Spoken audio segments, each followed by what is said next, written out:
Talk to me, don't talk to the camera. To camera. To me. To you. Us, Okay. we're having a conversation. Oh, so we started To or? me, yeah, it's already rolling. Don't Okay, worry okay. about it. Yeah. We're just talking. TokenEyes, the YouTube channel that shows you the faces of blockchain-based real economy. Subscribe and find out how you can be a part of it.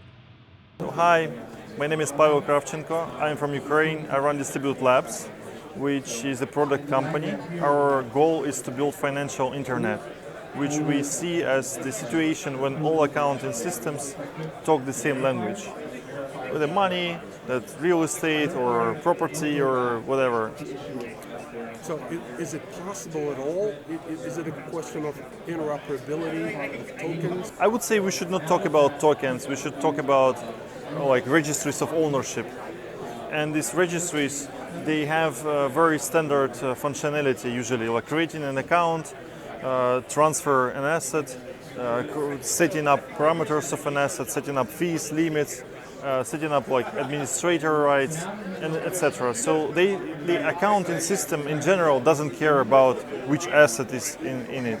So you just need to have the same APIs to all accounting systems, and then you will have like a wallet, which is kind of a browser, and that's it.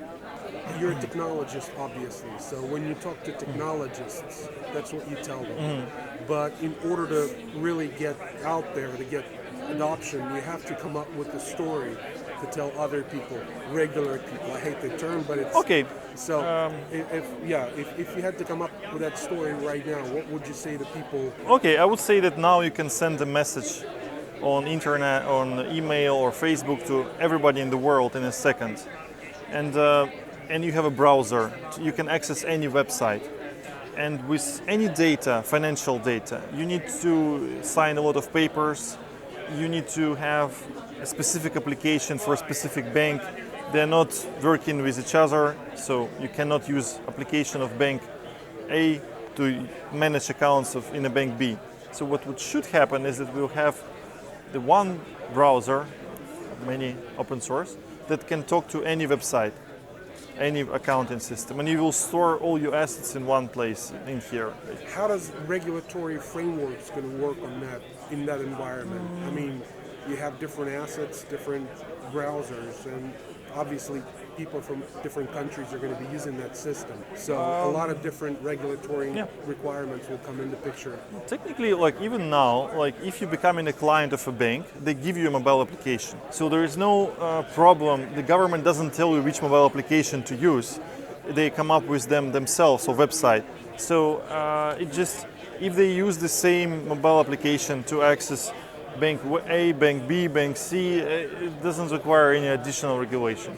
And regarding assets that are not digitized yet, they will be digitized and there will be a digital wallet for the accounts. So it doesn't also need any regulation. So regulation doesn't cover whether it should be digital or paper-based. But when you do a transfer, obviously when somebody wants to send you something, and you don't have an account in that system, you should first get an account and then you'll be able to receive that was going to be my next question, because I'm looking at, for example, the Forex market.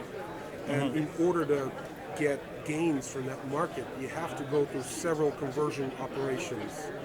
And each of those operations is being regulated by certain rules that are being set up by regulators in that particular jurisdiction where that currency that's being traded is set up, is being a legal tender. So I'm wondering, in that financial internet, if it's possible at all that your system will transform different assets into one token, call it whatever, unit of account. No, it just these assets are not. They're all different. You should not mix them into one. You just it's like in your wallet. You see banknotes, you see credit cards, you see maybe some loyalty cards. You don't mix them in one thing. Just you can use one wallet to store all of them, but the assets itself, they're not mixed. So that's this wallet can give to you more. It's a digital way to exchange one to another, just easier way.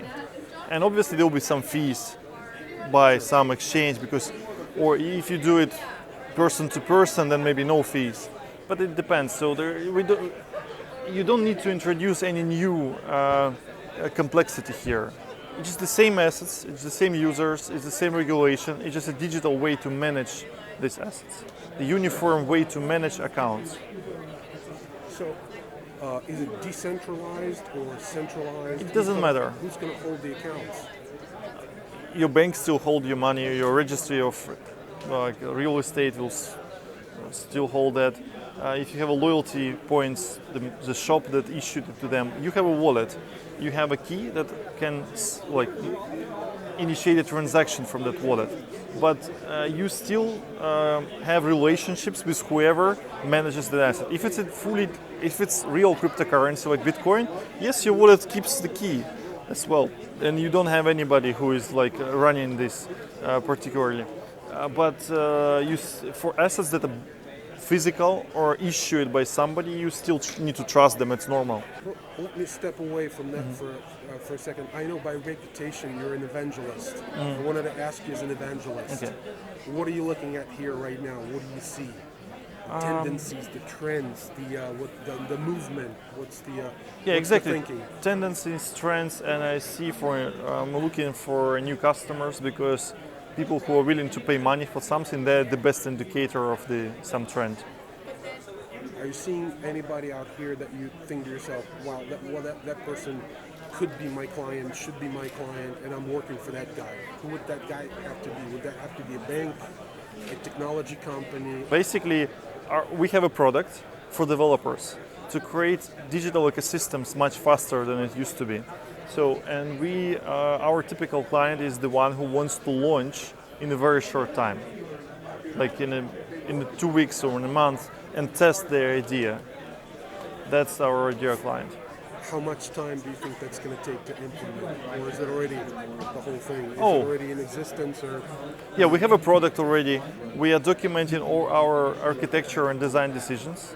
So we kind of publishing them online and anybody can use them.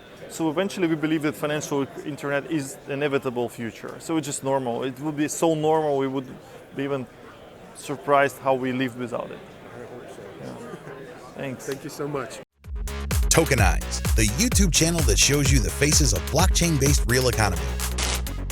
Subscribe and find out how you can be a part of it.